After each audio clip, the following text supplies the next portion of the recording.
കേരളത്തിൽ നിന്നുള്ള ആദ്യത്തെ പാൻ ഇന്ത്യൻ സിനിമയാണ് മാർക്കോ എന്ന് ഞാൻ അടിവരയിട്ട് പറയുന്നത്. അവർ കേരള സംസ്ഥാനത്തെ ജനങ്ങൾക്ക് വേണ്ടി എടുത്ത സിനിമയാണ്. ഈ സിനിമയാണ് തെലുങ്കിൽ പോകുന്നത്, ഈ സിനിമയാണ് ഹിന്ദിയിൽ പോകുന്നത്. മുൻകാലങ്ങളിൽ മലയാളത്തിൽ നിന്നും വന്ന സിനിമകളൊന്നും തന്നെ പാൻ ഇന്ത്യൻ ലെവലിലേക്ക് വന്നിട്ടില്ല. കാരണം ഒരു മലയാള സിനിമ എന്നുള്ള രീതിയിൽ വന്നിട്ടില്ല. ഞാൻ പറഞ്ഞു ശരിയല്ലേ? ഇപ്പോൾ ചിന്നത്തമ്പി എന്ന് പറയുന്ന മുമ്പത്തെ പ്രൊഫസറിൻ്റെ സിനിമ എടുക്കുകയാണെങ്കിൽ തമിഴ് കൾച്ചറിൽ അവർ ചെയ്തിരിക്കുന്ന അവരെ ഒരു സിനിമയാണ്. അതാണ് നിങ്ങൾ കണ്ട് കൈയടിച്ചത്. അപ്പോൾ ഇംഗ്ലീഷ് സിനിമ നിങ്ങൾ കാണുന്നുവെങ്കിലും ജുറാസിക് പാർക്ക് ആയാലും ഏത് സിനിമയാണ് അവരെ ശൈലിയിൽ അവിടുത്തെ ആളുകളൊക്കെ എൻജോയ് ചെയ്യാൻ വേണ്ടി മാത്രം എടുത്ത സിനിമയാണ്. നിങ്ങൾ കാണുന്നെങ്കിൽ ബോണസാണ്.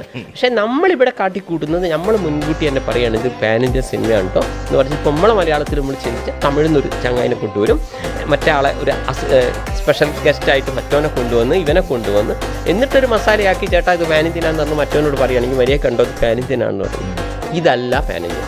അങ്ങനെ നോക്കുകയാണെങ്കിൽ മലയാള സിനിമയിലെ ആദ്യത്തെ പാൻ ഇന്ത്യൻ സ്റ്റാർ എന്ന് പറയുന്നത് ഉണ്ണിമുന്തൻജിയാണ്. കാരണം മലയാള സിനിമ ചെയ്തിട്ടാണ് അദ്ദേഹം മറ്റുള്ളവരെ മുന്നിൽ